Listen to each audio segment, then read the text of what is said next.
भूमि सुधार आज का टॉपिक है। जब हम ब्रिटिश उपनिवेश का शिकार थे तो उस समय हमारी जो कृषि व्यवस्था थी वो काफ़ी बिगड़ी हुई थी। कहा जाता है कि किसी भी देश का विकास कृषि के विकास से होता है।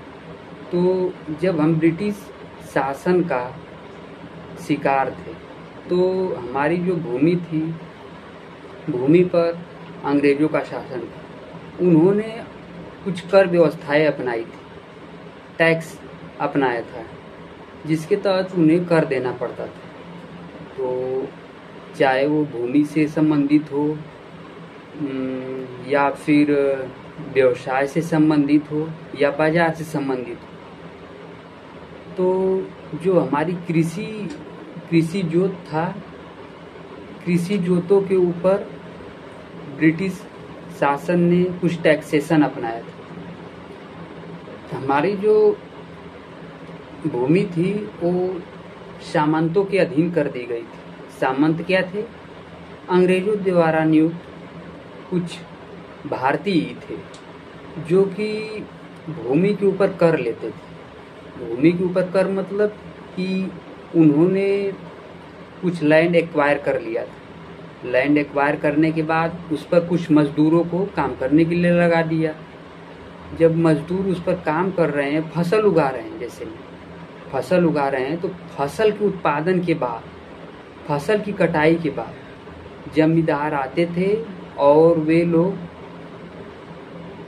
लोग उस पर टैक्स लेते थे। उत्पादन, जितना भी उत्पादन हुआ है उसके ऊपर टैक्स लिया जाता था। और ये ब्रिटिश से ही नहीं, इतिहास के अध्ययन करने पर भी हमें पता चलता है कि जब अकबर, मुगलों का शासन था, तब भी यह कर प्रणाली रहती थी। उस समय इसे मालगुजारी कहा जाता था। अकबर और मुगलों के समय में मराठों द्वारा नियुक्त मालगुजारों द्वारा मालगुजारी ली जाती थी। तो आज हम बात करेंगे कि हमारी भूमि की उस समय स्थिति क्या थी, कैसे खेती की जाती थी, कैसे टैक्स था, कैसे लोग खाने के लिए, रहने के लिए विवश हो पड़े थे। तो आज आइए हम सबसे पहले भूमि के ऊपर बात करने में कि भूमि में आखिरकार सुधार क्या किया गया जब हम लोग ब्रिटिश उपनिवेश का शिकार थे। तो पहले भूमि सुधार के बारे में जानिए। इसका एक व्यापक अर्थ है। व्यापक अर्थ क्या है कि भूमि सुधार के अंतर्गत जो मध्यस्थ थे उनको समाप्त कर दिया गया। मध्यस्थ मतलब समझ रहे हैं आप लोग? मीडिएटर। जैसे में आप लोग कोई ऑनलाइन वस्तु परचेज करना चाहें तो आप फ्लिपकार्ट, अमेजॉन इन पर जाएंगे। वस्तु तो आपको कोई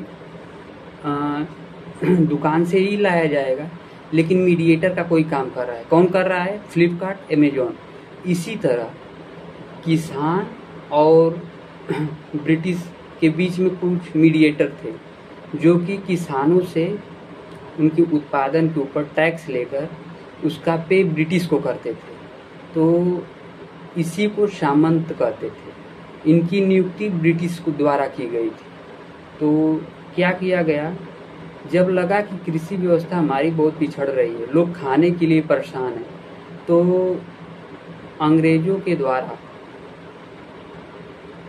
उनके ऊपर दबाव डाला गया कि इस व्यवस्था की सुधार किया जाए। तो अंग्रेजों ने इसमें कुछ सुधार किए। तो आज हम उन सुधारों के बारे में जानें। इसके साथ ही इससे पहले हम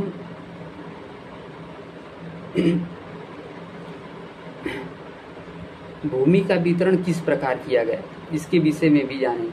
किस प्रकार की प्रथाएं भारत में प्रचलित थी इसके विषय में भी जानें। तो क्या था, भूमि सुधार क्या था? इसके अंतर्गत मध्यस्थ को समाप्त कर दिया गया, सामंतों को समाप्त कर दिया गया, काश्तकारी विधान में सुधार, इसके अतिरिक्त जोतों की अधिकतम सीमा निर्धारित की गई, जोतों की चकबंदी, सहकारी खेती, सामूहिक खेती आदि की व्यवस्था की गई। सुधार यही थे कि मध्यस्थ को समाप्त कर खेतों को काश्तकारों के अधीन कर दिया गया और जोतों की कुछ अधिकतम सीमाएं भी निर्धारित कर दी गई, जोतों की चकबंदी कर दी गई और सहकारी खेती की गई और सामूहिक खेती। और अब इसके बाद हम भूमि व्यवस्था की बात करेंगे।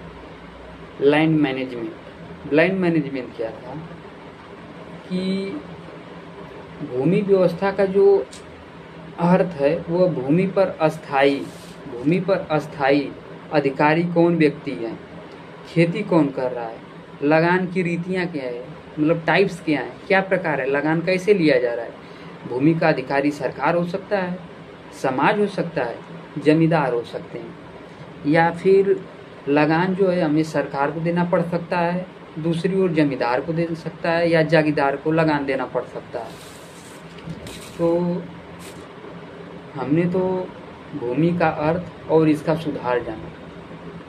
आइए हम जाने कि स्वतंत्रता से पहले यानी भूधारण प्रणाली क्या थी, यानी भूमि व्यवस्था क्या थी। Pre independence land tenure system, यानी स्वतंत्रता से पहले भूधारण प्रणाली क्या थी। तो स्वतंत्रता से पहले हम लोगों ने देखा कि भारत में 3 प्रकार की प्रथाएं प्रचलित थी। पहली जो प्रथा थी जमींदारी प्रथा, दूसरी जो प्रथा थी रैयतवाड़ी प्रथा थी, तीसरी जो प्रथा थी महलवारी प्रथा थी। ऐसा नहीं है कि ये प्रथाएं पूरे भारत में प्रचलित थी। भारत कई राज्यों में बटा हुआ था, उस समय इसको प्रांत कहा जाता था। तो यह कई प्रांतों में बटा हुआ, तो हर जगह अलग अलग प्रथाएं प्रचलित थी। तो और देखने पर पता चलता है कि जो सरकार है, भूमि मालिक है, काश्तकार है, इनके बीच बहुत बड़ा अंतर पाया जाता है। और जो सरकार थी, ब्रिटिश गवर्नमेंट थी, वो कृषि को एक तरह से भू राजस्व का साधन बना ली थी। तो आइए आज हम जानते हैं कि जो भारत में प्रथाएं थी वह क्या थी। पहली थी जमींदारी प्रथा। तो जमींदारी प्रथा 1793 में इसको शुरुआत किया गया और इसको शुरू करने वाला अंग्रेज अधिकारी ही था, लॉर्ड कॉर्नवालिस। इसने प्रारंभ में अस्थायी बंदोबस्त प्रारंभ किया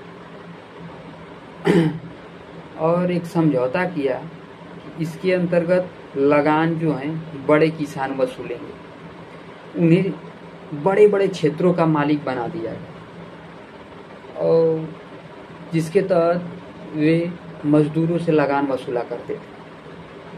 इसकी कुछ कमियां भी हैं, जैसे में वे लगान का 10%, 10/11 भाग सरकारी खजाने में दे देते थे और जो अतिरिक्त लगान वसूलते थे उसको वे स्वयं रख लेते थे। और इस पर जो जमींदार थे उनकी प्रवृत्ति काफी बढ़ गई थी किसानों के प्रति, उनको शोषित करना, उनको दबाना, उनके साथ मनमाने ढंग से टैक्स लेना और सरकार को कुछ देना और कुछ बताना, अपने पास अधिक रखना। तो जमींदारी प्रथा में जो कृषि व्यवस्था थी वो काफी बिगड़ चुकी थी। लोग कृषि व्यवस्था करना ही नहीं चाहते थे, कृषि करना ही नहीं चाहते थे, लोग इससे भागना चाहते थे। लेकिन जब तक कृषि व्यवस्था नहीं सुधरेगी किसी देश की, तो समझ लीजिए कि औद्योगिक विकास भी नहीं हो सकता।